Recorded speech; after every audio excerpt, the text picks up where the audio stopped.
make a start. My name is Simon Dandridge. I'm Rochdale's Member of Parliament.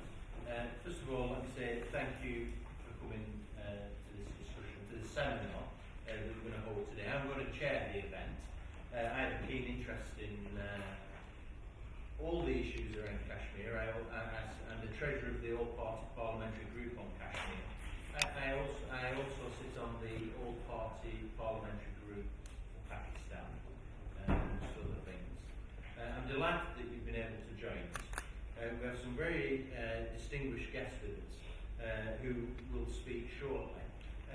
But in terms of housekeeping, I just want to say, first of all, as is traditional on these occasions, if you have a mobile phone, please put it on to silent or put it on, worse, put it on to vibrate. I think I'm just right in saying if you need the toilets, they're just out that door and the attendants will guide you accordingly. For those that aren't pass holders, then please don't wander off because you'll probably get arrested.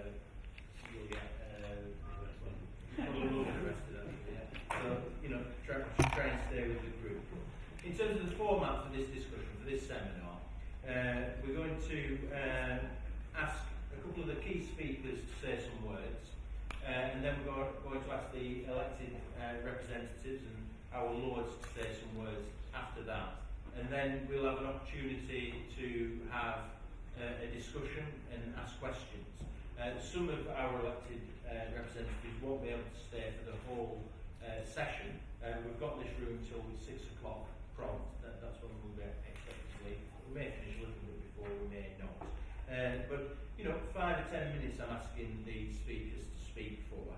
The few points I would make by way of introduction are that this is a massively important issue, the whole situation in terms of Kashmir. I was there last February visiting Kashmir. I've also visited Pakistan and learned much from that visit. You can always read about these issues and these topics, but you can't actually beat the fact that when you go there in person you learn so much more, which is what I did. I'm pleased to be able to say that we're going to shortly be joined by Steve Baker, MP for Member of Parliament for High Wycombe. And I mention his name because he instigated a debate in Parliament just last September where the whole issue around Kashmir was debated on the floor of the House. So it is an issue that attracts some attention in Parliament, there is no doubt about that. But there is also no doubt about the fact that it needs to attract much more attention in terms of British politicians. So in terms of the debate and discussion and conversation that we're going to have this afternoon, I think we have to be looking primarily at creating peace, encouraging cooperation, finding resolution to the issues and problems that are faced. It's not about naming, blaming or shaming anyone in that debate or any country. It's about looking forward to ways in which we can advance the cause of the Kashmiri people. I say that by way of introduction. I'm going to start by asking my colleague on my right to speak. Is that okay? Or would you like to go first? Yeah. Okay. Senji is the president of the Institute of Gilgit-Baltistan Studies, and I'm going to ask him to start by saying a good few words, maybe 5-10 minutes. Thank you, Honourable Chairman. Thank you, respected guests, participants. Thank you so much for being here. My name is Singit Sai. I come from Baltistan region, and I live in the United States and work on Gilgit-Baltistan issues there. So today we're talking about how to promote peace in the region, how to bring people together. And before, I come with some suggestions, what I'm going to do is introduce a little bit about Gilgit-Baltistan, since not many of the people have heard about the region. So Gilgit and Baltistan, when we had former princely state of Jammu and Kashmir, Baltistan was part of Ladakh, and it was ruled by Jammu province. So many people sitting here were, come under the same jurisdiction like us. And Gilgit was ruled by Kashmir province. And there was a small portion within Gilgit Agency which was given to the British for leave for some time. At this point, Gilgit-Baltistan is about 1.5 million people distributed over 7 districts, and it's ruled by Pakistan. The ethnicity and language are very diverse. So people speak Tibetan languages, Central Asian languages, and Dardic languages, which are related to Kashmiri. And there's Shias and Sunnis and Ismailis and Sufis.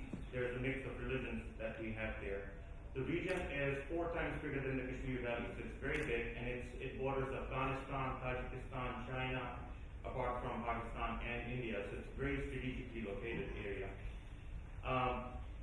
Pakistani Supreme Court and the Constitution says that it's a disputed area, it's not part of Pakistan. So basically, this area has been ruled by Pakistan on ad hoc presidential ordinances, about 11 of them in the last 64 years. India claims the region as its integral part, whereas Pakistan calls it a disputed area. So that's sort of where we stand today. There's an impasse that has stopped all economic, political, and social progress that is happening. Kashmir, as we all know, remains in the forefront of the talks, and more than 70 CBMs, confidence-building measures, have been signed on Kashmir alone between India and Pakistan. But the thing is that both countries have yet to extend the benefits of those CBMs to Gilgit-Baltistan. So basically what the CBMs do, they address the needs of the people in the Kashmir Valley and to some extent Muzaffarabad and Mirpur area. Punch area, but not Gilgit-Baltistan. And today what I'm going to do is, come up with some suggestions as to how we can standardize those CBMs across the region to provide similar benefits to all ethnic, linguistic, and religious groups, which can help achieve the right of peaceful coexistence for all and promote the image of Jammu and Kashmir as a multi-ethnic and multi-religious state. So, for instance, right now, there is trade going on across the line of control between Muzaffarabad and Srinagar, and we really appreciate what Pakistan and India have been doing. Well, what I would suggest that they should extend it to Gilgit-Baltistan as well. So, the trade between Gilgit-Baltistan and Ladakh should also happen. And for over several years, the local people have been demanding it, and hopefully, Gilgit-Baltistan will get that attention from India and Pakistan. I suggest that a joint trade and tourism board should be established to track the potential in Gilgit-Baltistan and Ladakh, and similar frameworks can be established for water and resource management. We have 4 traditional routes that connect Ladakh and Gilgit-Baltistan, and local livelihood depends on these trade routes. So we can improve and alleviate people from poverty if we pay attention to these issues. In the same way, the people from Kashmir and Punch and Muzaffarabad, they can meet each other, the families, but the same privilege has not been provided to people in Gilgit-Baltistan. So I think that is another thing that, to standardize CBMs, the same benefits could be provided to the people of Gilgit-Baltistan, where they would be allowed to meet the people in Ladakh. About 10,000 divided family members are waiting for the line of control to I also believe that demilitarization of not only of Gilgit-Baltistan, but also Gilgit City and Skardu, just the way we demand that Kashmir Valley or Srinagar should be demilitarized. We should, I would say that Gilgit City and Skardu should also be demilitarized. So I think that's the gesture that needs to come from both sides. And we really appreciate that Pakistani government has made some efforts in shutting down militant training networks and the terror infrastructure in Gilgit-Baltistan. But if we do not open the line of control, and if we do not let the secular culture to flourish, then we cannot really remove communalism and extremism from the society. So just by shutting down the militant infrastructure is not enough. The line of control needs to open, the secular culture, the indigenous culture need to flourish. Restoration of the state subject rule is an important issue. I think Mr. Gilani is going to touch on that, so I want to talk about it. But in Gilgit-Baltistan, we don't have state subject rule, and we think that as part of the confidence building measure, state subject rule should be reinstated in Gilgit-Baltistan. And we also believe that the existing ordinance has not really done any justice to the needs, socioeconomic and political needs of the local people. So Pakistan has to come up with some better system where a genuine autonomy and self-rule could be provided to the people of Gilgit-Baltistan. Then there are some other measures that can be taken. For instance, there are 22 seats reserved in Kashmir Assembly for Gilgit-Baltistan and Munafirabad area. Maybe we can have access to those political institutions to have our voices heard. And intra-regional dialogue within different parts of Kashmir. So Gilgit-Baltistan doesn't get any representation when different regions within Jammu and Kashmir are talking to each other. And they started joint working groups and they talk about their issues, but Gilgit-Baltistan is kept outside. So I think it's about time that we allow Gilgit-Baltistan to be part of that as a part of inclusive policy rather than exclusive. And then again, students from Gilgit-Baltistan may be allowed to have access in Kashmir in the universities, or the patients can have access to the hospitals, because we do not have very good educational institutions or medical centers in our area. And I appreciate India and Pakistan for continuing peace initiative despite resistance from certain forces in the last few years. Sustainable peace can be achieved if interests of minority groups of Jammu and Kashmir are also protected along with those of the dominant ones. So believe that all the ethnic minorities or religious minorities should be treated equally. We expect the international community to ask both India and Pakistan to continue bilateral initiatives. So it's very important that the dialogue should continue in a peaceful manner.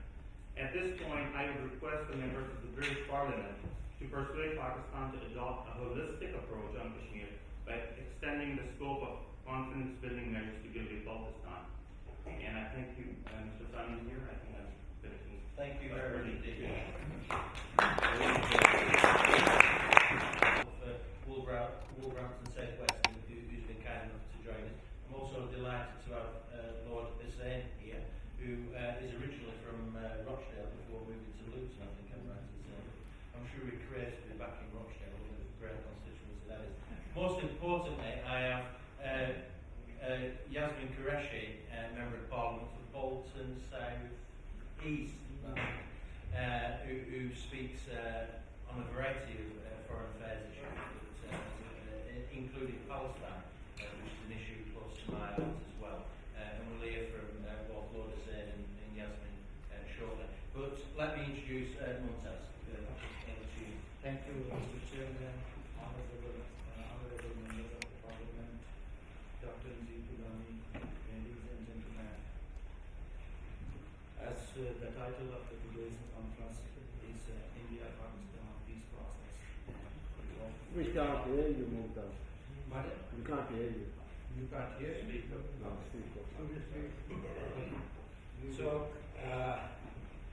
what I'm going to talk about the relationship between Pakistan and the AJP government, Azad Jammu and Kashmir government, and the governance structure, the way it works and functions there, whether it is empowering and benefiting the people of the Azad Jammu and Kashmir, or it is this relationship, the power share green system needs to be redefined and needs to be revisited. So, as AJK stands for Azad Jammu and Kashmir, and it has a president, prime minister, Supreme Court flag. But besides the trappings of a sovereign state, it doesn't have the autonomy or even the statehood. If we think in terms of the international relations, the Azad Jammu and Kashmir government that was ruled through the rules of the business until 1970, and the first elections were held in 1970, and they adopted the 1970 interim act there. But unfortunately, in 1974, the Pakistan People's Party at that time it was in power. It managed no confidence against the Sardar Abdul Qayyum Khan, who happened to be the president of AJP that time. And then they authored a constitution by then Pakistani law minister Abdul Hafiz Pirzada, and they implemented or imposed through their political oath with PPP that time was in power. That was the turning point between AJK and Islamabad's relationship. In 1974, the Constitution, AJK had some powers. It retained some powers. It had some control on some subjects.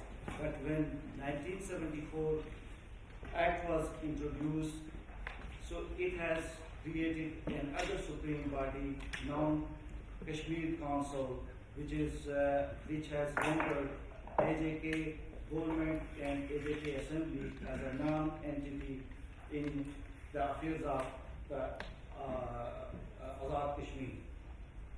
And AJK that is comprising over 12 members, but numerically controlled by the Pakistan and the Pakistani National Bureau. And it controls 53 subjects, out of 56 subjects, and AJK government has jurisdiction only over 3 subjects. This type of relationship that is between Pakistan and Islamabad has seriously undermined the role of the AJK government there, the mandate of the elected body there, and then there are practices that has been observed through the non-democratic forces. They try to suppress the voices of the people of Azad Jammu and Kashmir. The reason I'm focusing between AJK and the relationship between Pakistan is because it is overshadowed by the loaded narratives, the Srinagar focused narratives, and hardly people know about the AJK, as I think most of here belong to that region. And this India and Pakistan has taken some initiatives, confidence building measures, which we appreciate, and we believe that that initiatives will include the people of the Gilgit-Baltistan, because these partial initiatives are not going to benefit, are not going to help, are not going to strengthen these what we are trying to achieve. Therefore, we urge India and Pakistan that there is a scope, there is a space that they can build the trust, they can build the confidence between both governments by involving the people of the Jammu and Kashmir, including the people of the Gilgit-Baltistan, because in this entire peace process, the people of the Gilgit-Baltistan are left out, because we are witnessing some CBMs between Muzaffarabad and the Srinagar, between Rawalakot and the Punch. But Pakistan government is reluctant taking any initiatives between Ladakh and the Gilgit-Baltistan. So that what we are trying here to urge and asking the members of the British Parliament that they use their good offices, they pursue the both government and India and Pakistan, that they should look this whole issue in a holistic manner, not what suits them for their own political convenience.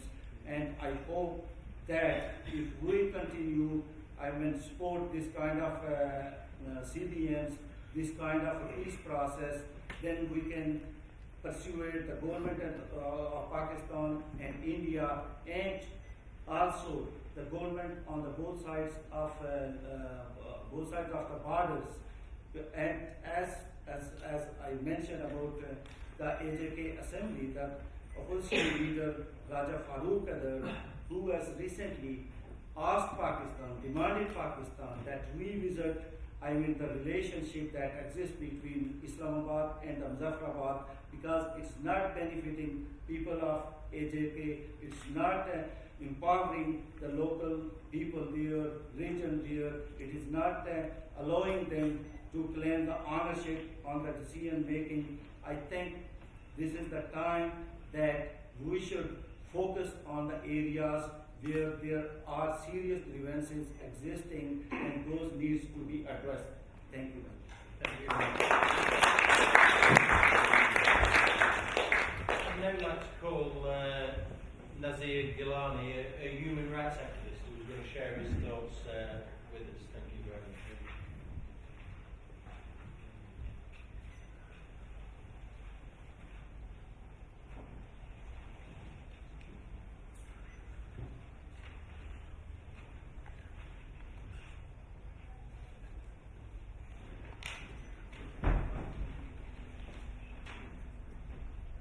Thank you, Mr. Chairman. It gives me immense pleasure to share this afternoon with people like Mumtaz Khan and Singh said, who have traveled all the way from States and Canada and Bangladesh as well, who have been very kind to put together this event.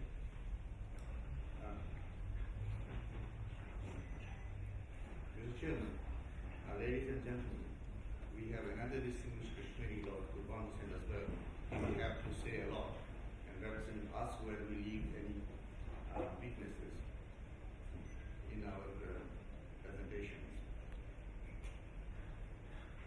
We are faced with a discussion that India-Pakistan peace process will go forward. In this regard, I would suggest that there is a third way forward as well, the Kashmiri way forward. Because if you forward peace process, the way India and Pakistan have been advocating, battling, and marshalling so far, it is a bilateral approach. But there is a third way where we would be enlisting, requesting the British parliamentarians and the community here, as British citizens, how best we can play our role and make an input.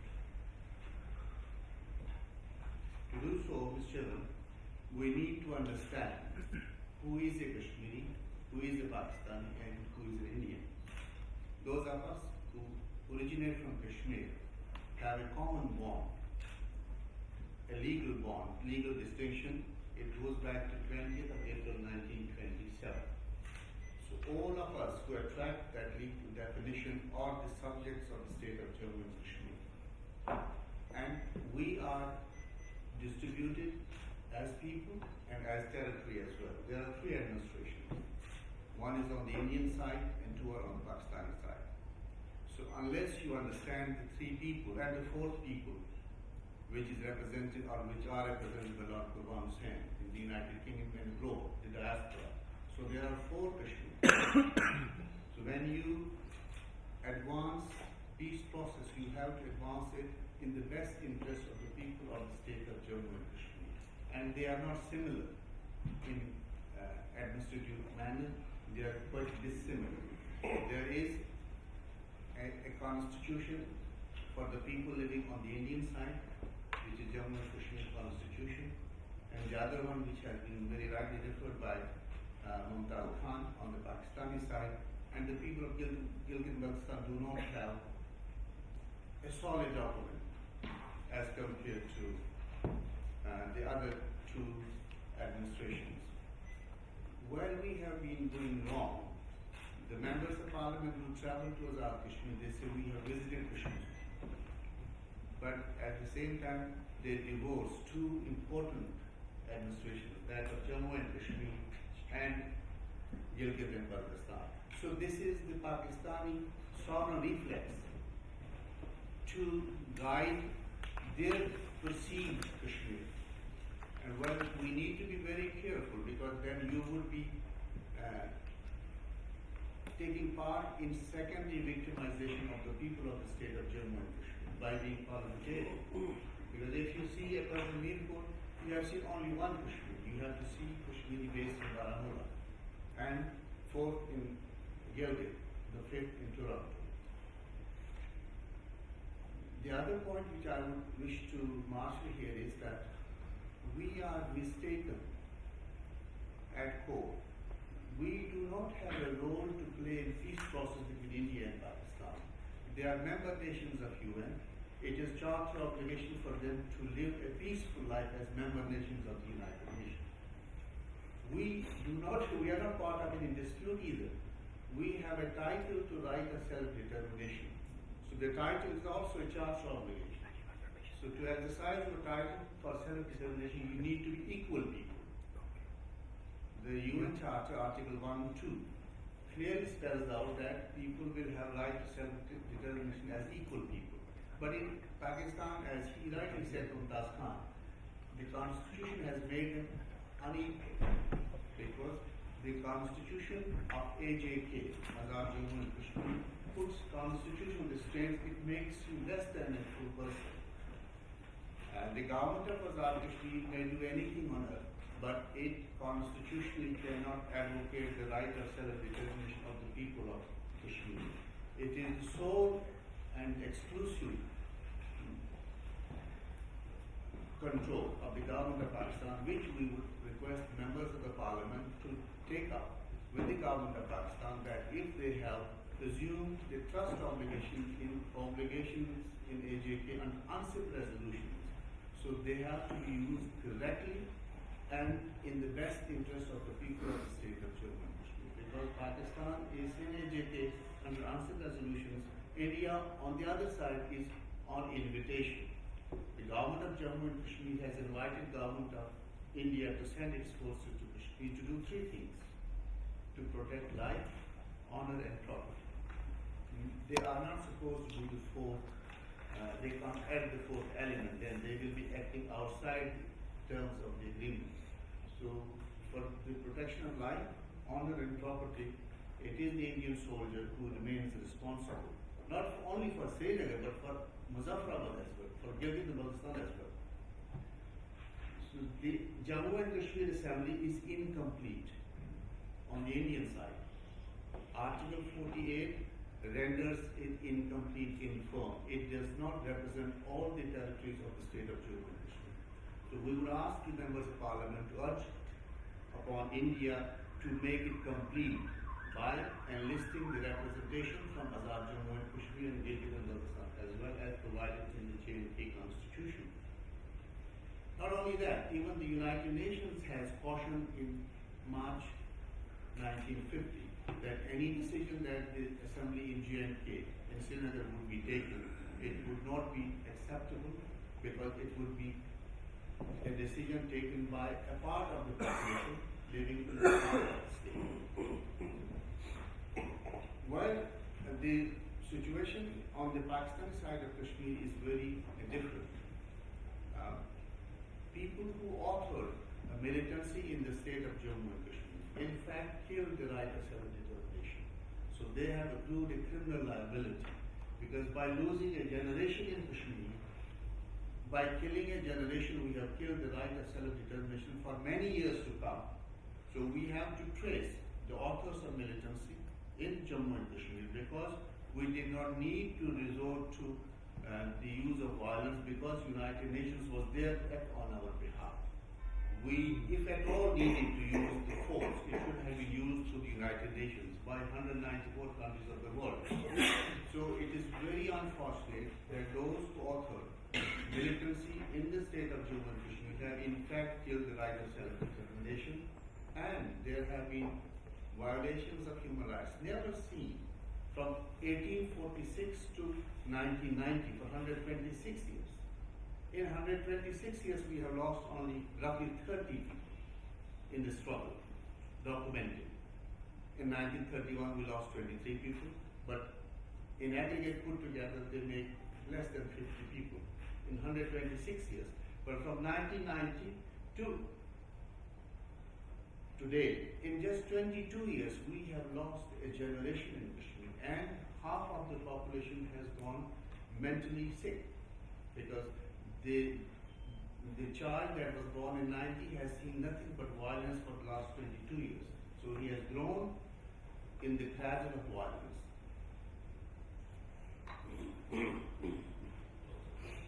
So,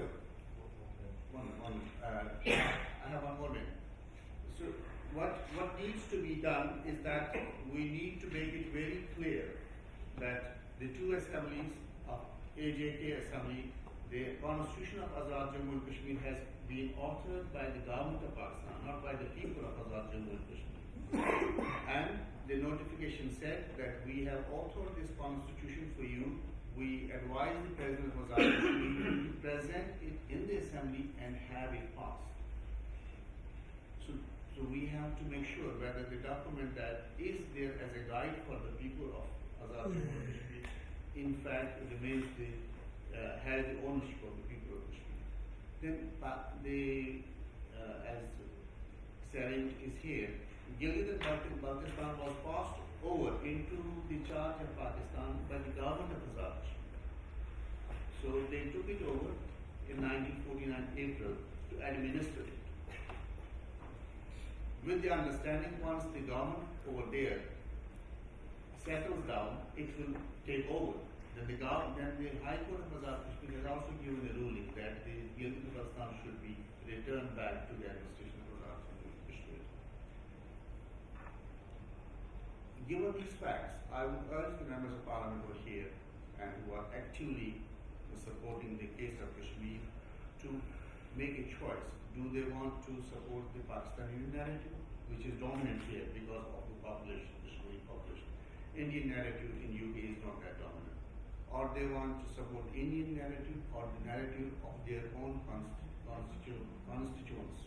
And what we are seeing that more or less they are being sucked into the official reflexes of Pakistan, and we are left unrepresented, and it amounts to a secondary victimization, which I would hope that would not be recycled and repeated in the future. Thank you very much. Thank you. I'm going to call Councillor Dalatelli to speak to us. And as well as making his way up here, I'd like to say welcome to Andrew Stevenson, Member of Parliament from Hendon. He's the chairman of the All-Party Parliamentary Group on Pakistan. Delighted for him to join us. Myself and Andrew went out to Pakistan last February. So I spent time with him. And he's going to speak shortly. So Councillor Dalatelli is going to speak, and then we're going to call Lord Hussain, and then Andrew and Yasmin to say some words. Over to you, Councillor Dalatelli. Assalamu alaikum and then good afternoon. It is so good to see so many people from Russia today. I feel that too. I feel as though I am in my constituency in the world. By the way, one of my most famous constituencies, Salmandansha, which and then thank you for Yasmin and Dr. Brown and Andrew Stevenson, Yasmin and Andrew I met at our Kashmir Day in Manchester, and they very kindly agreed to speak today. Thank you very much. And then Mumtaz Khan and Sange from Baltistan. Usually we get a lot of people from around Meerpur and some people from Delhi and what have you, but very rarely we get people from Gilgit and Baltistan. So I think we should say at the moment that Sange is here and he's very able and you heard him. Last but not least, I've met Krishna Bhan after 2 years, having not been for this conference. She might have forgotten me. Anyway, what I will talk about is the previous speakers have spoken very eloquently about Gilgit-Baltistan, its status quo with Pakistan and India, and then CBM and what have you. We do, and a lot of parliamentarians do support India-Pakistan peace process. It is in everybody's interest. It is good for trade, it is good for people, it is good for people in India, it is good for people in Pakistan, and most of all, it's good for people in Kashmir. When I say Kashmir, I mean the whole state, not Valley. Anyway, one of the things is, there are things that we, like long term, there are things which are short term. There is something that the peers and MPs here can actually do. And then it is within their grasp, and that's what I'm going to talk about. I think Gilani touched on diaspora, Kashmiri diaspora. There is close to 1 million Kashmiri people in Britain, and nobody knows about it. In terms of our origin, we are either Indians or we are either Pakistanis. We're not Kashmiri. Therefore, nobody talks to us. Even media, like anything big happens in Kashmir, It'll be somebody from Pakistan or somebody from India. Nobody will talk to Kashmiris at all. And the fact of the matter is, we talk about plebiscite, we talk about Raishmari and this and this. There are 30% Kashmiris who are out of the state people, 30% people, Saudi Arabia, America, Britain. Had there been a plebiscite, that 30% diaspora is not able to participate in the decision making of future of Kashmir. Why? And if you look at Pakistan, there are a lot of displaced people from state living in Pakistan. And in Pakistan, they've got special offices. So any Kashmiri born in Gujarat or Lahore has got the automatic right to state subject status, which is a Kashmiri nationality which was drafted in 1927. But as soon as, we came here as Kashmiris in this country, and we came in 40s and 50s. But what are we now? We're not Kashmiris anymore. So, Kashmiri community does suffer from identity crisis. And what the identity crisis is doing, if you go to Birmingham, if you go to Bradford, I'm sure Bolton, Rochdale, Luton, Kashmiri communities find it very hard to assimilate into their space and integrate. There are parallel enclaves, like their own mosque, their own ghetto, their own like going forward. So we need to be, our oncoming generations need to be included. They need to have identity, and they need to be recognized at every level by British government. And then I came here to listen, and then I've been asked to speak, and I won't take a lot of time on this. I could go on and on and on. I would like to listen to Yasmin Qureshi, and then Lal Kurbanu who's from Rochdale, and we're very proud of him, like achievements, personal achievements, making it to us of God. And he has been flagging all his life, he's flagged Kashmiri identity. When he was deputy leader in Luton, he instigated it. When he was a Labour councillor, I may say, he did. No, he did contribute in making, getting Kashmiris on Labour's manifesto. So he's been active. And Stephen, I've heard him a couple of times, very well on the Kashmir issue and autonomy. So I will leave with this request. I will say, yes, we're doing a credible job. Thank you very much. But please, look at me first. Get us included. We are not Pakistanis, we are not Indians, we are Kashmiris. And in any future decision making, we want to be involved. For that, we have to be included, and we should be in census. We should be here as Kashmiris. And can I ask this platform to write to Indian and Pakistani High Commission to create a cell in their High Commission, Kashmiri cell, where, like if my children, a couple of my children were born in Nepal, right? And I went to Islamabad and they were given British birth certificate. Why can't we have a identity card, Kashmiri state subject identity card by Pakistani here by Indian? And based on that, why can't anybody who has identity card, they should be free to move around in the state of Kashmir. Like from Pakistan to Kargil and from to wherever they want to go. And that will go around a very, very long way in confidence building and peace process. And I will finish on that because I came here to listen to I've listened to that a few times. Thank you very much.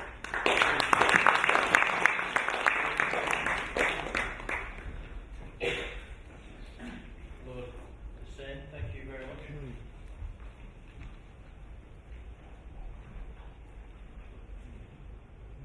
I'm going to look even shorter. I'm standing here. You'll see me.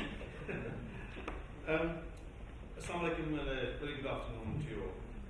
I'm very pleased to see many people here that I know and who belong to a town that I lived for more than 20 years after coming to UK. That's Rochdale. That's where my family still is. My parents are still there. My extended family is still there, and friends. And I often visit Rochdale on a very regular basis. I don't think there is anybody else other than the Rochdale MP who travels to Rochdale more than I do, because of my strong links to Rochdale. And may I welcome them all here and say that I'm very pleased to see you here today. Now, today's subject is India-Pakistan peace process and way forward. A lot of things have been said which were very broad-based and not necessarily focused on the peace process. However, I think when we talk about Kashmir and India-Pakistan relations, well, when we talk about India-Pakistan relations, you cannot exclude Kashmir from it, because that is the biggest dispute between the two countries, and they cannot and will not, in my opinion, have good relations if they don't resolve Kashmir. And Kashmir issue cannot be resolved without the participation of Kashmiri people. You cannot impose any decision on a nation. People have to make the decision. And here, for example, I'm British. I'm proud to be British, and I'm British by choice. Nobody has forced me to be British. I'm British by choice, and I'm proud of it. In our own country here, Scotland, they want freedom. We don't shoot them. We don't, put them behind the bars. We talk to them. Why can't people in the other part of the world do the same? Talk to people. Bullet is not the answer. And we need to understand Kashmir issue when we talk about the peace process. The legality of the issue, where it makes difference between Kashmir and other states of India, is we need to understand that basic point first before we can do anything. Because otherwise, we could be either listening to a Pakistani view or we could either be listening to an Indian view. And the facts we need to know, and I'm sure I'm going to be talking to a lot of converted people here who already know this, but for those who don't, 14th of August 1947, all the agreements between the British government and the local rulers of 500 plus princely states ceased to exist. There was no more agreement between the British government and the princely state heads at all after 14th of August. So no ruler had the right to accede to or make agreement with any countries after 14th of August. All agreements were made before the 14th of August, and what had happened, this may surprise some people who haven't studied perhaps the history of it, but that was the case. So, if any of the heads of the princely states after 14th of August went ahead and acceded to whichever India or Pakistan was not according to the partition plan. That is the fact. And the other fact is, it was India who took the matter to the United Nations. That is the fact. We can't change the facts. Whoever we might want to support or not, or like or dislike. And the United Nations agreed for plebiscite. These are the basic facts. And since then, things have changed and moved on, and India is calling it their integral part. Pakistan is also incredibly Sharad, which is the jugular vein or whatever. No, things have changed, no doubt. And we are where we are today. And there needs to be a process to resolve that issue. Nothing can change, my friends, nothing will, if India and Pakistan don't climb down from their stands on Kashmir. If India does not climb down from integral part claim, nothing will change. It has to climb down. If India wants peace in that region, it has to climb down, and so does Pakistan. I have to say, whether it is just to save the face, or as some people put it, or it is genuinely that Pakistan has always said that it is ready and it supports the plebiscite cause for Kashmiris. And it is always that we know that India has refused to give Kashmiris that chance at all. Now, what I have to say is that there has to be genuinely an environment created for the peace process to go ahead. You cannot have peace if people are subjected to interrogation, killing, and their human rights are violated on a daily basis. The military has to come out of to start with, I have to say, from the cities, from the towns and the villages, heavily populated areas. Whether it is Pakistani army or it is Indian army, but what I am saying is, army in the main cities and villages and towns needs to come out. What I don't see, and I have visited Azad Kashmir, like many of you, on countless occasions. I can't even remember now how many times I've been back and forth. I was born there, I was 14 when I came over. But since then I've been over many times. What I haven't seen, and I have no reports so far, that Pakistani army goes around killing people in Mirpur, Kort, blah, blah, blah. But what we do know, and it is not me as actually or the person standing here to say, international organizations like Amnesty and others have reported gross human rights violations on Indian side. The lawless law, that thick report produced by the Amnesty International a few months ago, tells the whole story. Now, you cannot have peace process or any dialogue, any useful dialogue, if that kind of violations keep occurring on regular basis. The human rights violations need to stop, and they need to stop forever. And the armies need to be withdrawn. And the human rights violations need to be investigated. The mass graves need to be investigated. Who are those people killed and buried that we don't know who they are? And where are those missing people? These are some of the things. Environment. In order to create an environment for negotiation, you need to bring peace on the ground. You need to give people a relief. You can't have negotiation when all these things are still happening. I am just as much as in favor as anybody else for India and Pakistan to have negotiations and have these confidence building measures. But as some other speakers have already said, bilateral negotiations between India and Pakistan is good, but they are not enough. Kashmiris need to be on board. And for that, all the Kashmiri leadership need to be out of their prisons. They need to be given freedom to travel throughout the state, that is Jammu, Ladakh, Gilgit, Baltistan, Azad Kashmir, and the Valley.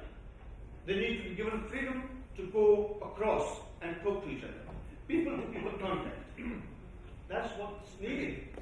You can't have a plebiscite if the nation has been divided for 70 years and they haven't even spoken to each other.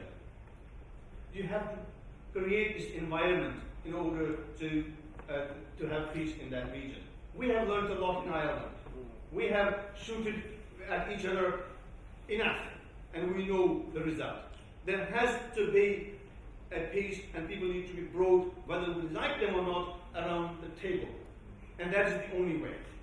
And when I speak to Indian politicians, and I do, as a British politician, I do speak to everybody who wants to speak to me. And I say to them as well, it was Jawaharlal Nehru who said, our army is going to be in Kashmir on temporary basis. And it was Nehru who said that even at the end, if Kashmiris decided to stay separate from us, we will swallow that sour pill. These claims, these commitments, the pledges were made internationally. Let's have those pledges implemented. And what we are saying to India is, just as much as we love you, India is the greatest democracy on earth. We appreciate that. It's the most fast-growing economy in the world. It is one of the strongest business partners for us. Very important country for Britain. But at the same time, we cannot close our eyes to any human rights violations. And what we are saying to them as well, if we can talk to people in Scotland who want to separate themselves from us, from the United Kingdom, so should you be able to talk to Kashmiris, not shooting at them, not killing them, not putting them behind the bars, not by depriving them from their human rights. And same goes for Pakistan. Although I have to say, I have no reports of any such violations comparing with India at all. But if there are any, there shouldn't be any violations of human rights at all on either side. I cannot spare anyone in that region. And I have to say, let me tell you, and people do, I have to tell people that when East Timor freedom movement was active 20 years ago, very few of Kashmiri origin people, and I was one of those, who was condemning the Indonesian forces who were committing human rights violations in East Timor. I was the Secretary General of the Rural Trade Union Council at the time. I was a member of the Labour Party at the time. And I was in that campaign which wanted to bring an end to the human rights violations of that Christian community in East Timor, where Muslim Indonesian forces were committed crimes. So religion does not come into it. Regardless what religion they are, I cannot support any government who allows their forces to go ahead and on a rampage and carry out human rights violations on their communities. And I think with that, I'm taking perhaps more than I should have taken. But I have to say one thing again. I do not represent only the Kashmiri community. In fact, I'm not a member of parliament, I don't have a constituency. But I'm a British law, I represent Her Majesty's government. Wherever I go, to me, British interests will come first. Yes, I am very much interested in Kashmir, and I want to see India and Pakistan negotiating and resolving the issue of Kashmir, and giving them the same right that we want a right for ourselves. With that, thank you very much. Let me please call Andrew Stevens, the Honourable Member for Pendle, which is a great part of the world. Please, Lancashire. Chairman of the All-Party Parliamentary Group of Pakistan. Thank you. Well, thank you for inviting me here to speak this afternoon. It is indeed a privilege to chair the All-Party Parliamentary Group on Pakistan and be a member of the All-Party Parliamentary Group on Kashmir. And I was very encouraged actually when I met the Foreign Minister of Pakistan last week, and she talked about the improving relations and trade relations between India and Pakistan as we try to normalise the relationship between the two countries. I was asked here today to talk on the topic of the promotion of law and democracy in Pakistan to bring peace between the two nations. I wasn't asked here to speak on Kashmir, a subject I've spoken many times on before. I have a very significant Kashmiri community in Pendle, and I believe firmly in the rights of the Kashmiri people in determining their future. But I am going to stick to my remarks talking about law and democracy in Pakistan because That was the advertised subject of my talk. I want to mainly focus on actually how British Pakistanis and the British South Asian community can play a role through bringing peace to the country through prosperity. I want to particularly focus on Pakistan and some of the judicial failings we've seen there, and how we can help the country go in the direction we all want to see. Thinking about the way that law and order works in Pakistan, I can't help but remember the first big case I dealt with as a Member of Parliament was the tragic murder of 3 of my constituents, Mohammed and Pervez Yousaf and their daughter Tanya, who was only 22. The 3 of them were murdered only 2 weeks after I was elected, back in May 2010. And I had to deal with the Foreign Office, deal with the British High Commission in Islamabad and various other agencies to try and assist the family through a very difficult time. Their killers were known. It was a family feud. It was witnessed by various people, this horrific killing. I held an adjournment debate in the House of Commons chamber that was attended by over 200 of my constituents, many Pakistanis but also many Kashmiris in the audience that night.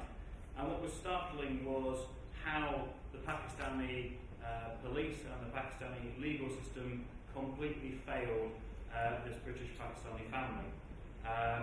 Their killers were arrested and then released and absconded.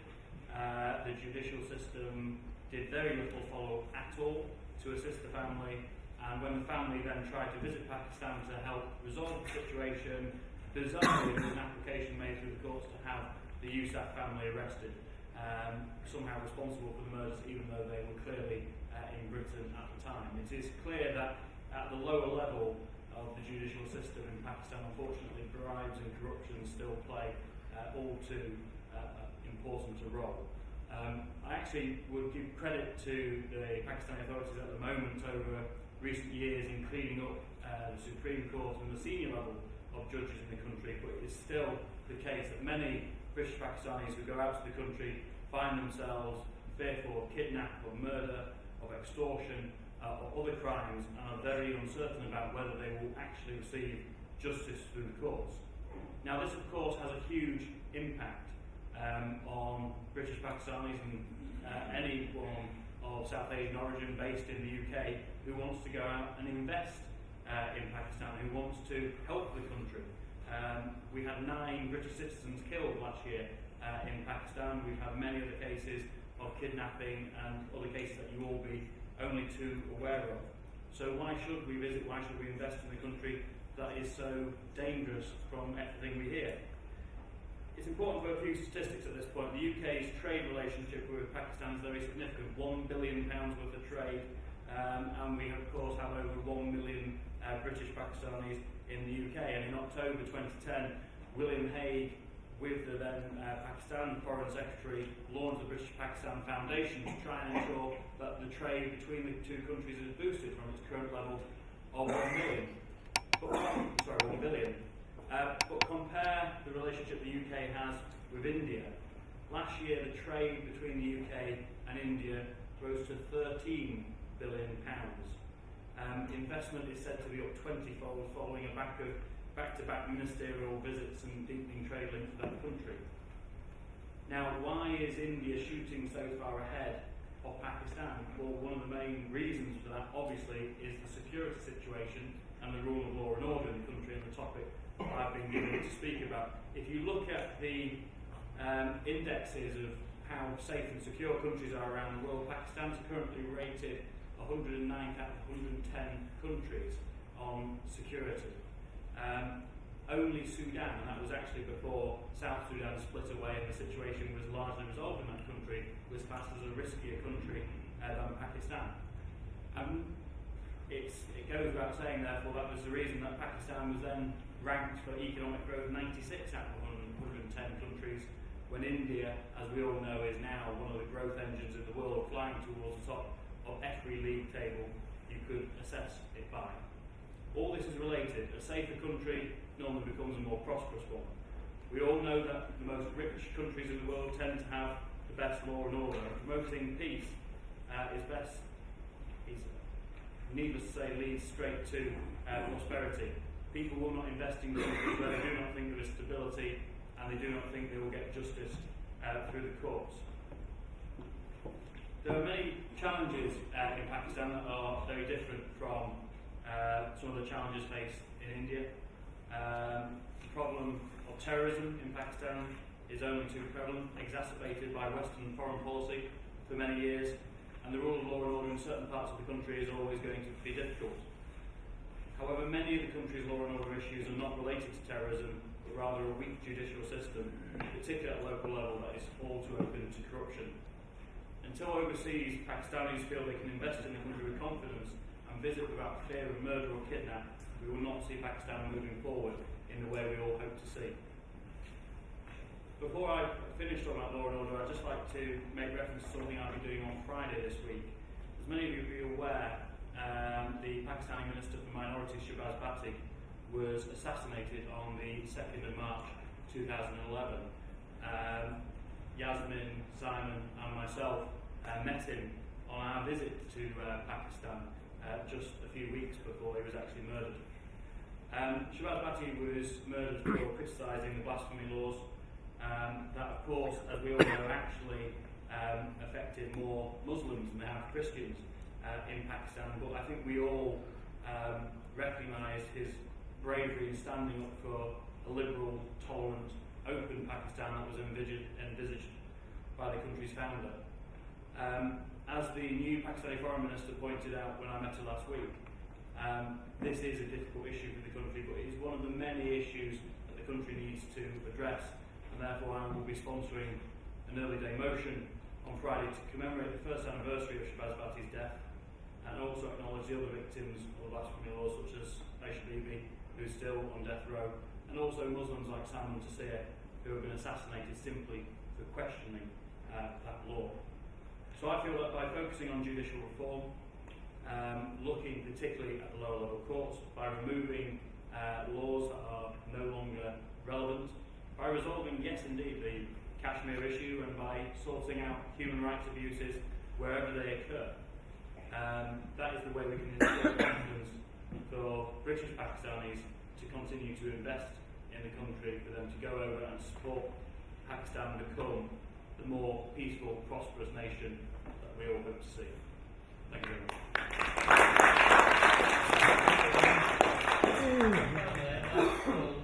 Yasmin Qureshi, Member of Parliament for Bolton South East. Not really. Good evening and Assalamu alaikum. I've been fascinated to hear the various speakers talk about different aspects of the debate today, but I want to actually concentrate on the subject matter of this debate. The subject matter of this debate is India-Pakistan peace process and the way forward. And I think that the Gilgit-Baltistan organisation has to be congratulated for the fact that they have very cleverly and ingeniously got the debate of India and Pakistan peace process way forward, and really has become quite a lot about debate about Gilgit-Baltistan and about Kashmir, and now we talk about the rule of law situation. But as I said, I really want to talk about India-Pakistan way peace process forward. And I just want to delve in a little bit of history, not long, but just a few seconds. I agree with Lord Prime Minister when he said that it was India which first went to the UN Security Council and said that we've got this issue about Kashmir. And the UN then passed a resolution which said simply that there should be free election, so the people of Kashmir can decide their fate, whether they want to be with Pakistan, whether they want to be with India, whether they want to be on their own. That is for their decision to be made.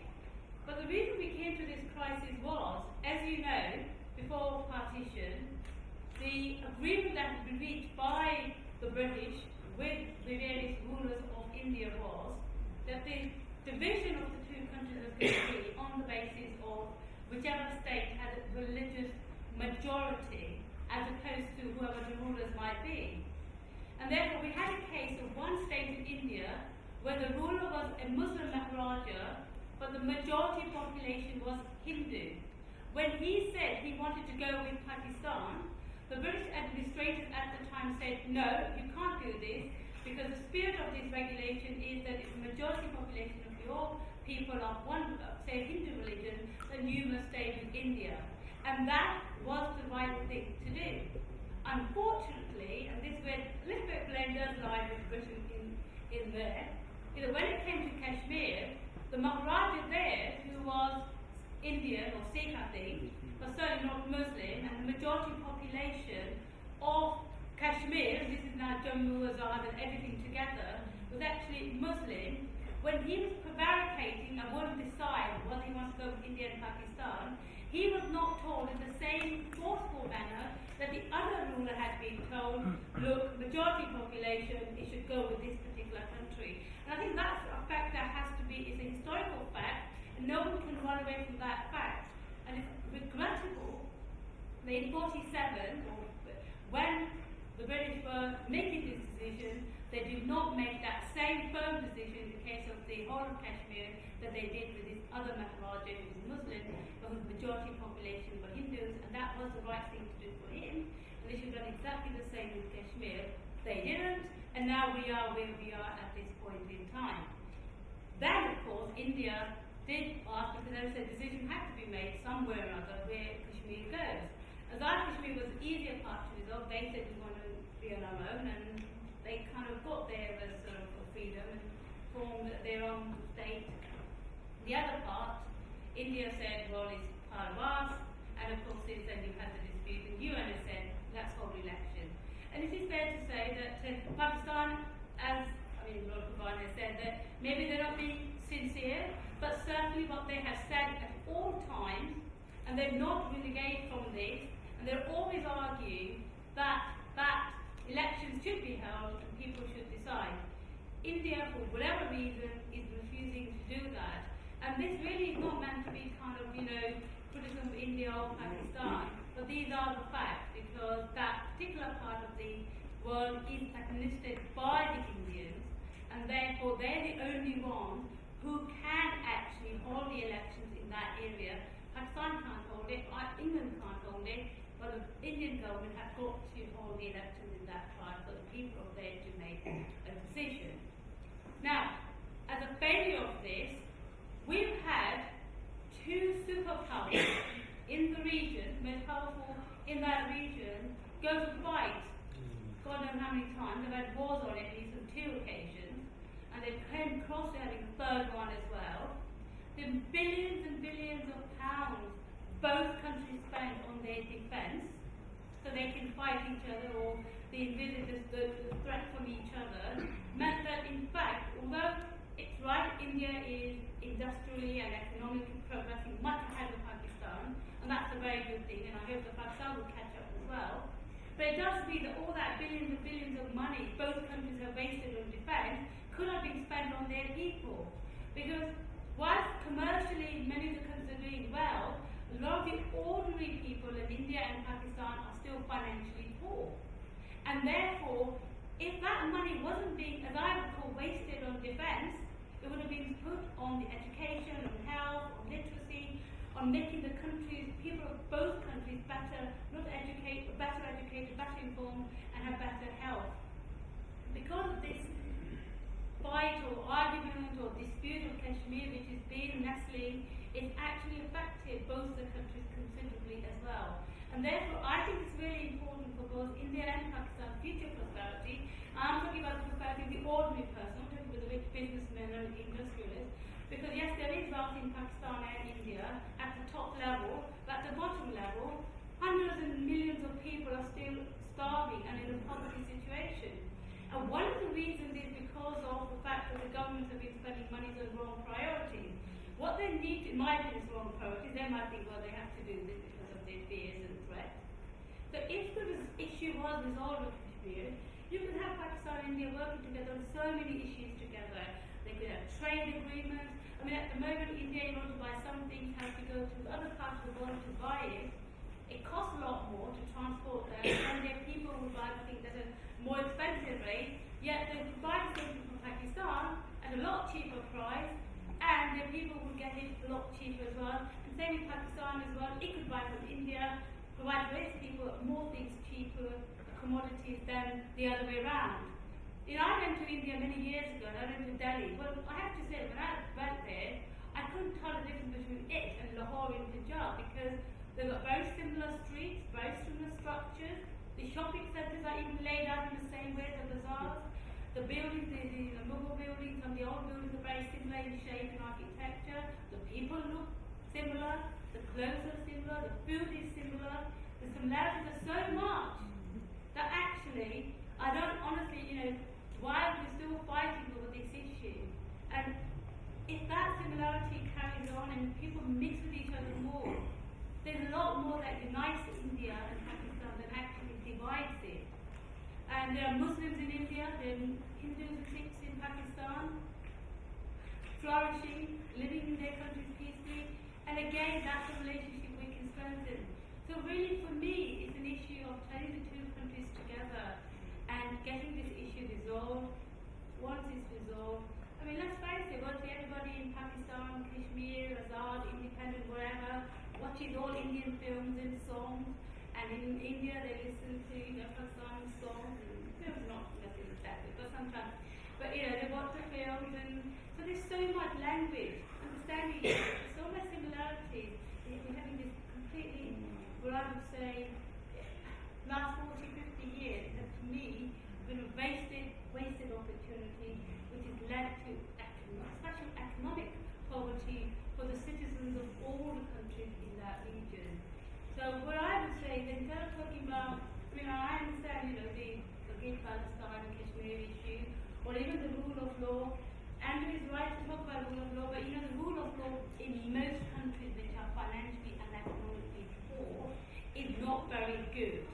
Whether it's countries in Africa, whether it's in South America, whether it's in India, whether it's in the continent, they all have rule of law order situations. And if you're rich and you are successful, you will get better redress in law than if you are poor. And of course, these countries, and one of the reasons the country's judicial systems are so weak is because the governments are poor as well, and the people are poor, because everybody's spending so much money on unnecessary defences, which they could be utilising on their people. So complicated issues, but there's so much to be done, and so much that the two countries can do, which will lift the people out of poverty in Pakistan, India, and for Bangladesh and everybody else around the region as well. And we have peace and prosperity, and and this situation is important is resolved, because actually a lot of the international conflicts are linked with it. Afghanistan is linked with this. The war on terror is also linked with all these disputes going on in Kashmir. So it's actually, and I would therefore urge, although a lot of countries say, like our government has taken the view historically that this is a two-party issue, two-state issue, and we don't really want to get involved in it. The Americans say the same. Well, actually, they're all being very, very short-sighted, because it's very important for America and England and other Western countries to look at this issue, because once they resolve this issue, they will solve a lot of issues around the whole of the subcontinent, and a lot of so-called insecurity they talk about will also eradicate. So it's actually in our British self-interest and the Western self-interest to actually, if they're being honest brokers about it, to resolve this issue with Pakistan and India properly.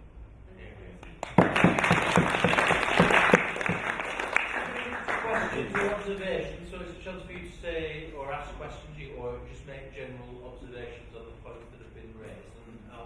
And I'll take people. Keep it. Say your name and where you're from and your question or observation. And I'll take 3 at a time, and then I'll ask the panel to make contributions if they want to. We'll keep it very concise. This gentleman and then this lady. Yeah. Thank you. Speak up as well. Okay. Is the mic working? No, they're not. No. Thank you very much for giving me a chance to speak. Podcast called Way Forward. However, I see some hypocrisy. We come, meet, say things, and then goodbye. Thank you very much. Had a nice cup of tea. However, way forward would be, I tell you what, 2-3 years ago, one famous Pakistani newspaper had an article which said so many of the industrialists, especially especially I underline some of the cancer organization on some of the ammunition companies which are selling ammunition to both Pakistan and India. I still have that cutting. I can provide to Andrew for this.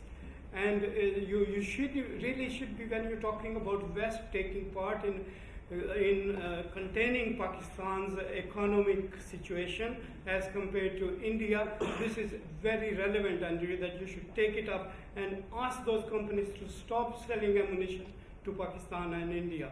That is the way forward in my view. Unless you're really serious and genuine, you would have to do that. Okay, thank you. Slater? Right, can I just stand? Probably I feel that I might be heard better if I stand. My name is Krishna Ban. I'm the president of Indo-European Kashmir Forum. It's a small group of professionals who have been raising awareness of the issues with Kashmiri Hindus, Kashmiri Pandits. Now, this Kashmir issue is a complex issue. It's been going on for the last 65 years, and we have heard these few words being mentioned over again and again, the way forward, the pre-peace process. This has been going on for a very long time, and some of the historical facts that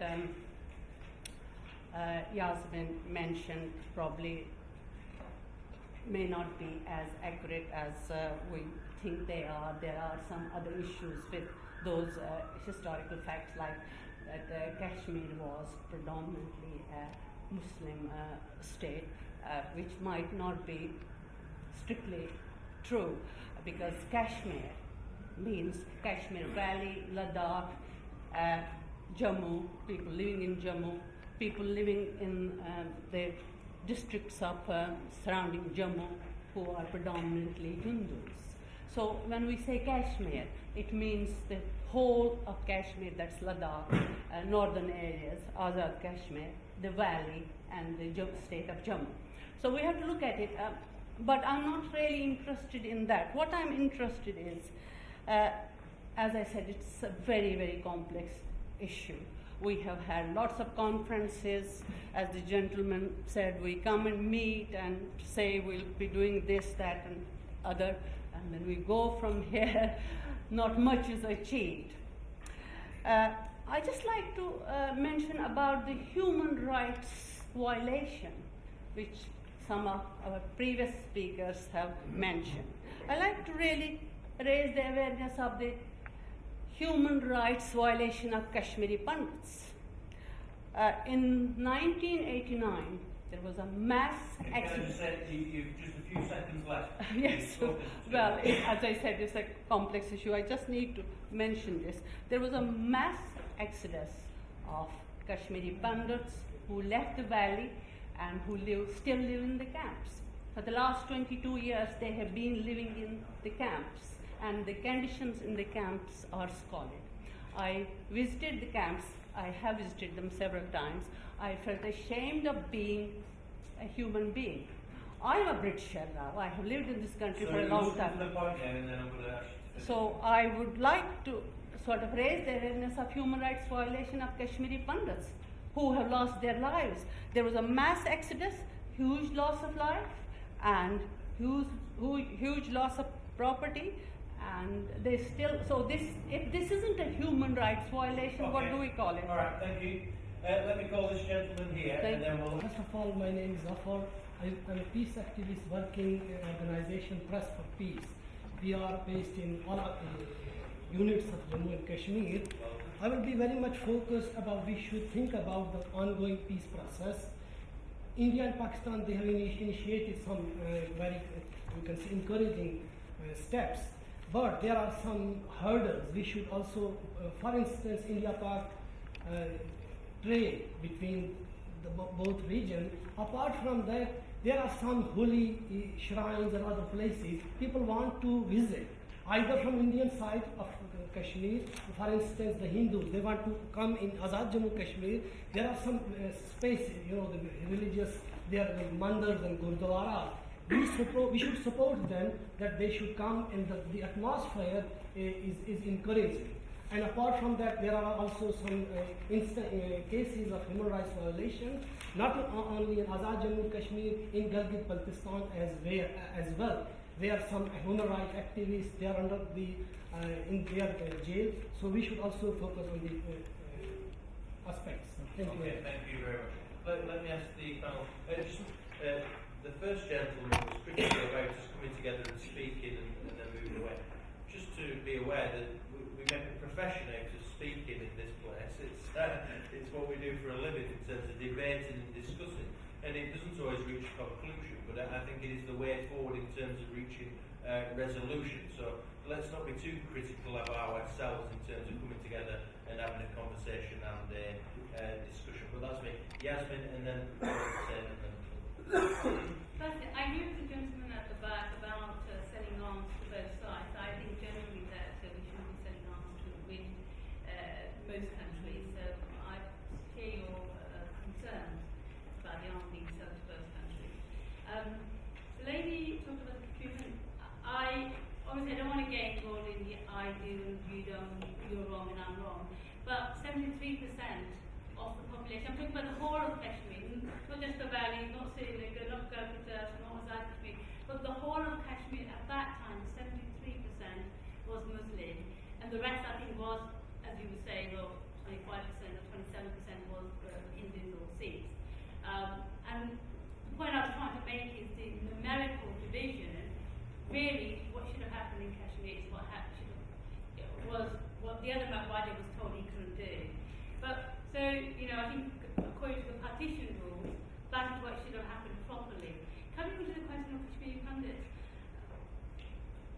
people get killed, and there is, as you say, crime to occur. I think the difference between the Kashmiri Pandits was that, remember, these are people who were in the Kashmir which is administered by India, and this was, I don't know whether the state was doing it or people individually doing it. It may well be individual people who were still persecuting each other, but I think what we've been talking about is states doing persecution of individuals.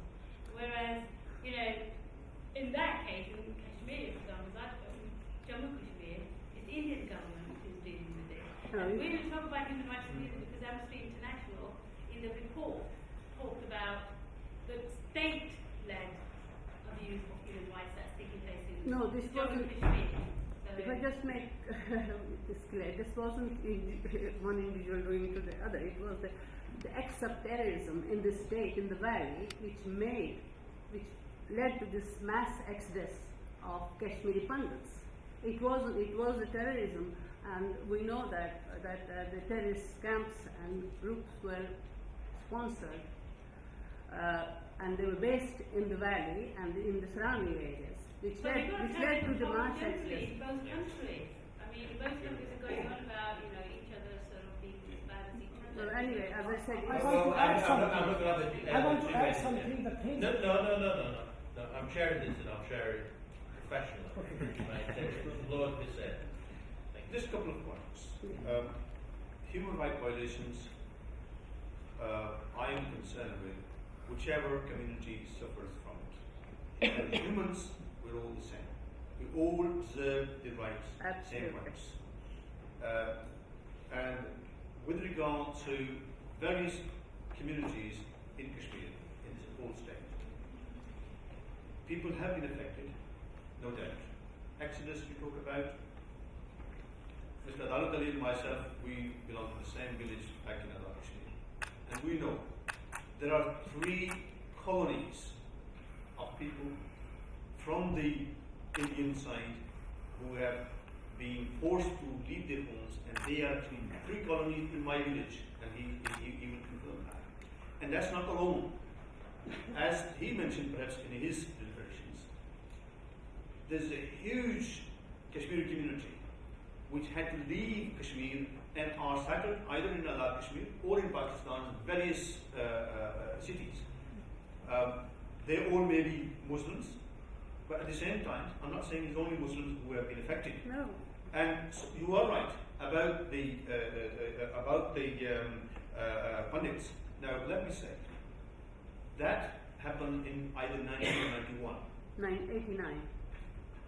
89, 90. 90, But 90 yes. was, because I wasn't in 89 in Azad Kashmir, I was there in 1990. Yeah, it was. And I know before that happened, there were rumors already in Azad Kashmir that I heard.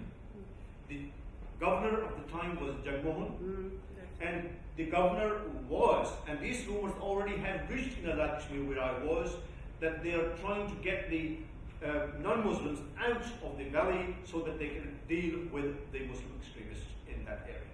Now, this was before the Pandits left.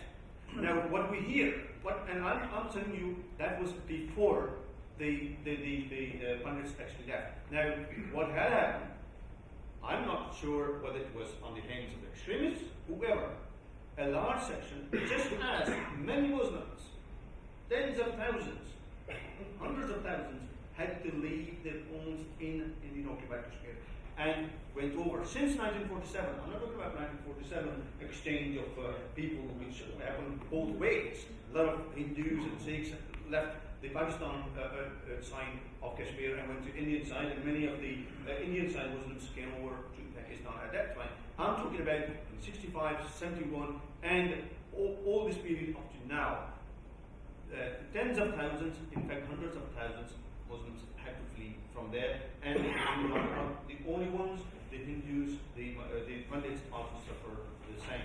What we are saying, and I, as a human rights activist, I always say people need to be taken back. The refugees need to go back to their homes, whether they are Pandits or whether they are Muslims from the occupying who have come over. And this is a universal issue. It's not only on one community. And with regard to human rights violations in Gilgit and Baltistan, whoever has mentioned it, as British parliamentarian, if there is a case, I would like to hear. Because I said it in my speech, I have not received any complaints. I'm not aware of any. But if there are any, I'm not saying there are or there aren't. If there are any, as British parliamentarian, I'm going to raise that voice whenever those human rights violations are taking place, and I will take it up with the respective governments to say what is happening in your respective areas.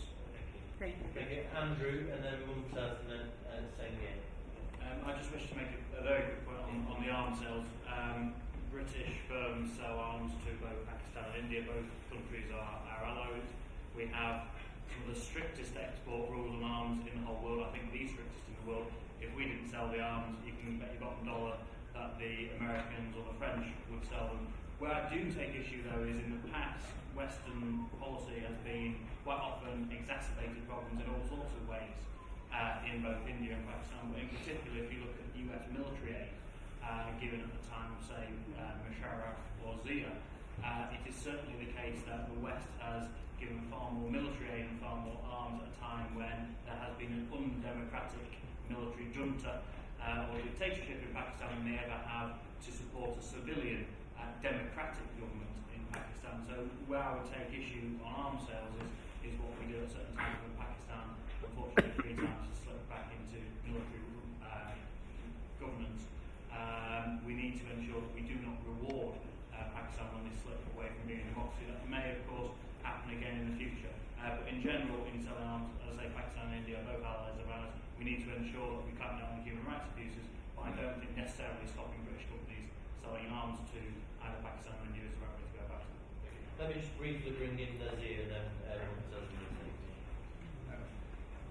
I think there have been 5 displacements in Kashmir, as Lord Kurban has said. 47, 65, 71, and 1990. Kashmiri Pandits or the non-Muslims have suffered twice, 47 and 90, and the Muslims have suffered on all the occasions. We have done a report for the United Nations which includes Kashmiri Pandits. So we should not divide human rights along religious No, not at all. recognition, because if we recognize human rights violation as a Muslim abuse or Hindu abuse, then we lose the concept of state subject, where Kashmiris, as well as 20th of April 1927, a law goes. At that time there was no Indian citizenship, no Pakistani citizenship. So it has been our grievance with the they became human rights activists post 90. Pre-90, I have yet to see a Kashmiri Pandit except Razan. Justice Sachin has been there, just Tarkunde, but they are of Indian origin. From India, we had good supporters who opposed the violation of human rights in Kashmir, Justice Tarkunde and Justice Sachin, and Udit Nair as well. But your point's well taken. I think we should not abuse or accuse the community, Kashmiri Muslim. No, not at all. We should abuse and hold accountable the authors of militants. Because the authorship has killed 100,000 Muslims. As a consequence, we have lost right of self-determination. It will take us 50 years to be able to realize that numerical superiority. We have a numerical deficit in Kashmir, technically speaking, mathematically speaking. So if we go for a referendum today, we have lost it. And Kashmiri Pandits, yes, every loss of home is something that even prophets had to endure and feel about. We are sorry for the plight of Kashmiri Pandits, but they should also realize that those who have been displaced and have moved into Pakistani Kashmir, they are not being recognized as Kashmiri nationals, they are denied the ID cards even. So the situation on this side is not as rosy as Kashmiri Pandit would think. It has been much comfortable for Kashmiri Pandit because they have been spread all over the world. They have come out from that shallow valley and gone right across the globe. The Kashmiri Muslim has traveled into Muzaffarabad and is in a bigger cage. Okay, thank you. Mumtaz. Okay, few questions have been raised by previous speakers with respect to the Kashmir dispute. I would like to talk about that with respect to the partition, and one of those speakers, Lord Furqan, has said that the Muslim majority states were advised to go with the Pakistan and the princely state, including the princely states. But that's not the right. They have advised, but they did not ask the princely state must, accede to that particular country. That was as a result, because there was a dispute over the princely status of the princely state, that who should decide. The Muslim League and the representatives from the princely states supported that the ruler of the states should decide about the future of that state. But the Congress opposed that, but eventually they prevailed because they were for the. And as a result of that, and it did not cease to exist before the August 14, because they were advised if they accede prior to the August 14, that would be better for those rulers or for those states. But there is no such thing that is ceased to exist after the August 14, that rulers cannot take the decision on that. As a result of that, Pakistan signed a standstill agreement with the Maharaja of Kashmir because it has accepted legitimacy of the Maharaja. That is the clear evidence, and we should not misstate the facts. The second thing is how the division was the cause. We don't talk about the facts, because the tribe who orchestrated the tribal invasion into the Kashmir, that forced Maharaja was not willing to go either with India or Pakistan. It was inclined to keep the state independent. But the tribal invasion orchestrated, read the book of the General Akbar, who said this assignment was handed over to him to prepare the plan to capture the Kashmir. This is the raiders in Kashmir, General Akbar by Pakistan. And the when tribal invaded in Kashmir, Maharaja had no choice. It approached the Indian government for the assistance. Indian government said they cannot extend any assistance unless they should have any legitimate reason. So as a result of that, Maharaja had to sign the instrument of the accession with that. Third, the UNCIP resolutions. UNCIP resolutions clearly calling Pakistan to withdraw all its military, paramilitary, nationals from there and asked India to keep bulk of the forces, assist the Srinagar-based government, not government of Azad Kashmir, it's a local authority, assist the Srinagar-based government in maintaining law and order. The fourth, which was raised in terms of the human rights violations, we condemn the human rights violations committed by either India or Pakistan. But we must not forget that there were non-state actors, those committed the human rights violations, and as she has rightly mentioned, that it is not, it's very funny that 200 or 300,000 people were forced to displace, leave their, property and move from there. And we said the governor of the India, that state had hazed, this conspiracy. That sounds, probably ridiculous for me. That one country conspiring against its own citizens. That it would sound logical and rational for me. And the last,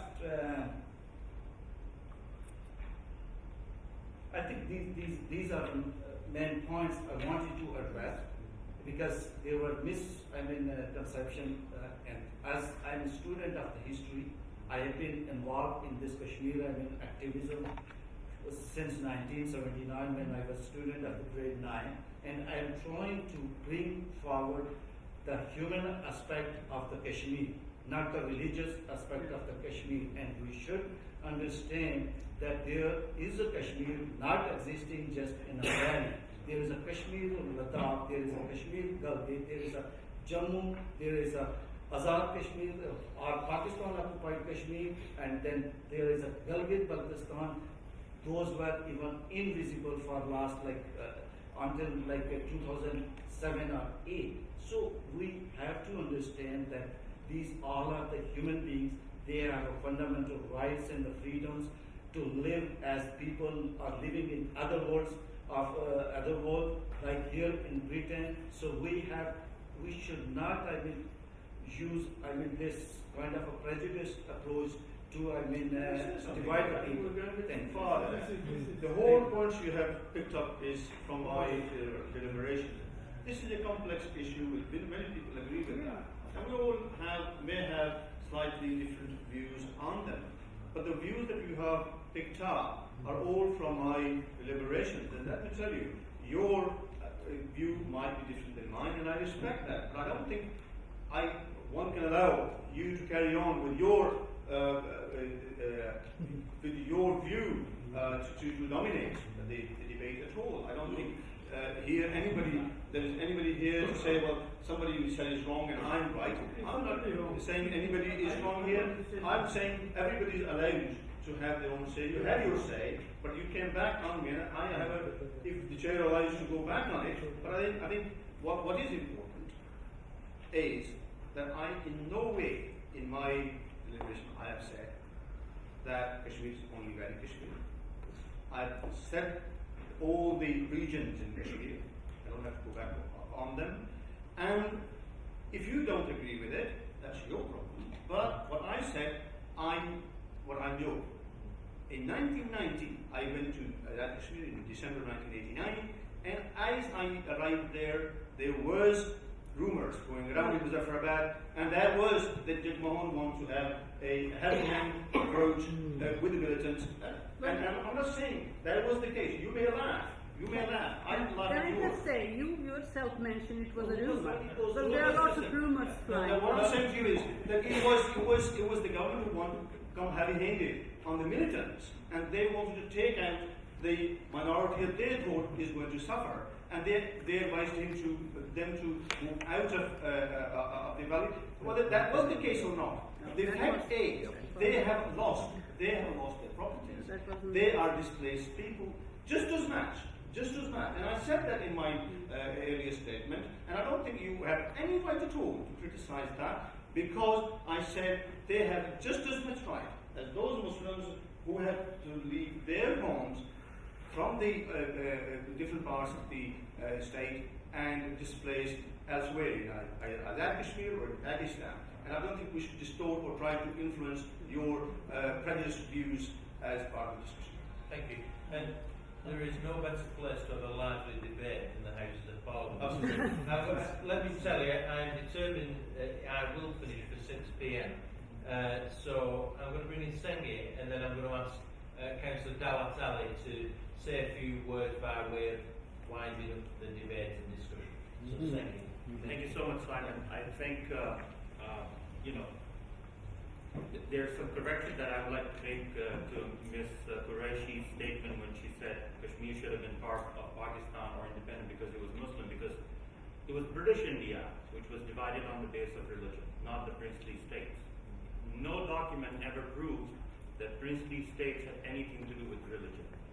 Religion was exploited and manipulated by Muslim League after they lost Kashmir, because they thought even though Sheikh Abdullah, he had the majority of support in Kashmir, even then they thought that since it's a predominantly Muslim area, they might be able to have a case, and that's how it got up tangled, and we are stuck with it for the 64 years. So no princely state, 565 of them, were ever given a chance to decide on the basis of religion. It was the Muslim League which wanted the rulers to decide, and Viceroy Mountbatten approved that, and that became a law here. So it's the British division plan that gave the rulers the opportunity. Now, Gilgit-Baltistan, Lord Qurban said very rightly that he doesn't know anything about Gilgit-Baltistan. Because Excuse me, I never said I don't know nothing about this. well, maybe You may carry on. You may carry on, but I didn't say that. So just for clarification, so that shows something that we have an issue of freedom of press in Gilgit-Baltistan, the issue of freedom of expression in Gilgit-Baltistan, because in 1988, the militants with the assistance of Pakistani military attacked 14 villages, burned them to ground, burned more than 1,000 Qurans, all these Muslim militants. Nothing came in the press, not a single person was punished, more than 12,000 people perished. Why? Because there is no freedom of expression and freedom of press in Gilgit-Baltistan. The European Union resolution passed by 522 members out of 550, a unanimous resolution called Gilgit-Baltistan a black hole. The reason is very obvious is that we are obsessed with talking about Kashmir Valley. There are some reasons, and I don't want to go into that because maybe I have 3 or 4 minutes, but I see as a human that every person in J&K, Muslim, Pandit, Sikh, Christian, Jew, Ismaili, Sunni, Shia, equal. Just because Kashmir has 5 million people and Gilgit has 1 million people, do we have to sacrifice 70,000 people in Gilgit to be heard? No, it doesn't make any sense. Even a single life is precious. So when Pakistani military butchers our people, it is the same kind of violation that may be happening somewhere else, but it's not receiving the attention. And that was the reason that we're sitting here today, that Gilgit-Baltistan is not receiving the due attention. And as long as we have a lopsided attitude on Kashmir issue, where we just focus on the Kashmir Valley, we don't talk about Jammu, we don't talk about Ladakh, we don't talk about the 2.5 million, the Hindu refugees from Mirpur, 2.5 million people. They even don't come in our statistics. If we don't talk about the Mirpur, Punch and Muzaffarabad area in Gilgit-Baltistan, then we will never be able to reach to a peaceful solution. Why? Because we are just focused on an area which is only 11% of the landmass of Kashmir. So we are ignoring 89% of the landmass, and only 30% of the population lives in the valley. So 70% of the population lives outside. So we have to give respect and equal opportunity and attention to everyone who lives in the former princely state of Jammu and Kashmir. If that is not done, and what happens, what I saw today, that unfortunately we wanted to talk about India-Pakistan peace process with an open mind. We got stuck into the valley again, right?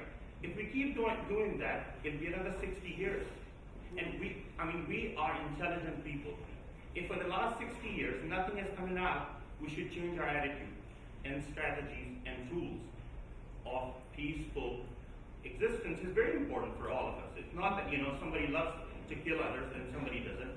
Everybody wants peace, but we have to change our strategies and attitudes because in the last 60 years we have just debated and nothing is coming out. Thank you so much. Thank you. Let me bring in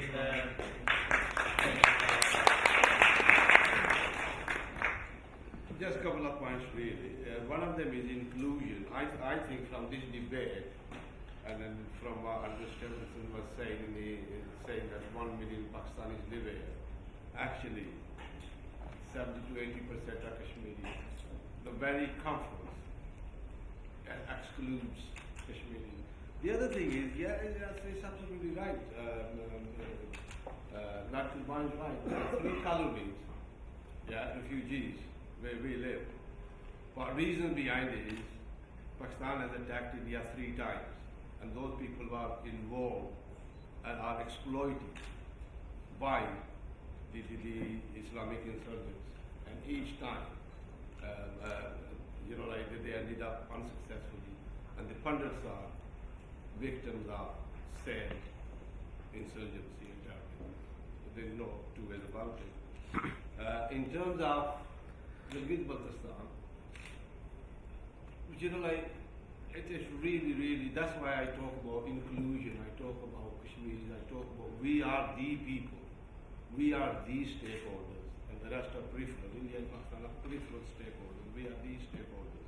And if you look at state subjects in Gilgit-Baltistan, it's been deferred. Why was it deferred? Because there was a highway running to China, and somebody didn't want Gilgitis and Baltis to benefit from it. So they deferred the state subject, therefore they've overpopulated and demographic changes. And there are less Gilgitis and Baltis in Gilgit-Baltistan, and there are more fundamentalists, Afghanis and Murtabi who will be flooded there on a sectarian basis. Now that is an absolute gross human rights problem which we are not facing. Unfortunately, we are either entrenched against India or we are either entrenched against Pakistan. But we don't need to. We need to respect Kashmiris, we need to be Kashmir-centric, and we need to realize, if you look at the Kashmir Council, you try setting up I tried setting up and then the Khwaja will tell me, we were working together in Earth Square, you try setting up a voluntary organization in Azad Kashmir. You can't. You have to go through political Kashmir Council, they won't let you. Military, they won't let you. They took our good blankets from us. Yeah. So it's a law of the jungle. Politicians, rig the elections. There is military. You have to go and give them some money. GCO. This is well known. And there is this Kashmir Council. You don't control nothing.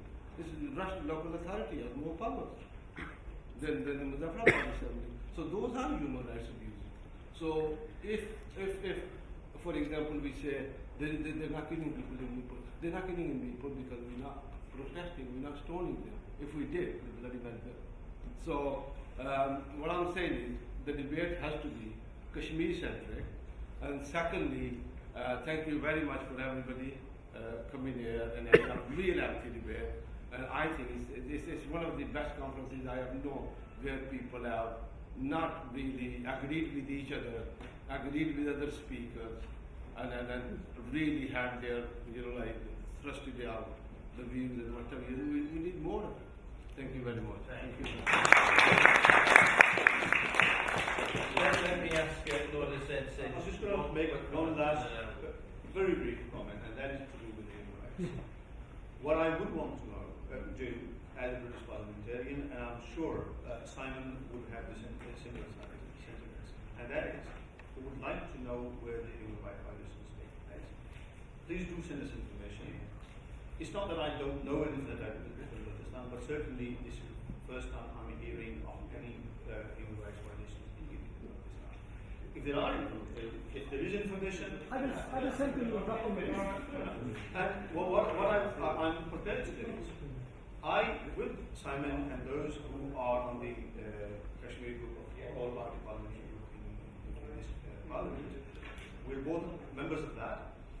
What we want to do is, we want to visit Indian side, and we would want to visit Gilgit-Baltistan as well, if the authorities allow us. We would want to go and visit Bandits, just as much as we would want to go and visit Gilgit and Baltis, and those who had to leave homes in, on either side. And that is all. And it's not that we are taking sides. As the British parliamentarian, you will find us all on the same side. Thank you very much. Let me just say, yes, thank you. Thank you very much for coming. We've had a grand tour geographically around the region and the sub-regions and the provinces in this particular area. We've had a grand tour in terms of the history of the situation there. It's been a delight to chair what has been and what has become a lively debate, which is good and healthy. Thank you for coming along, and please enjoy the rest of your day. Thank you very much.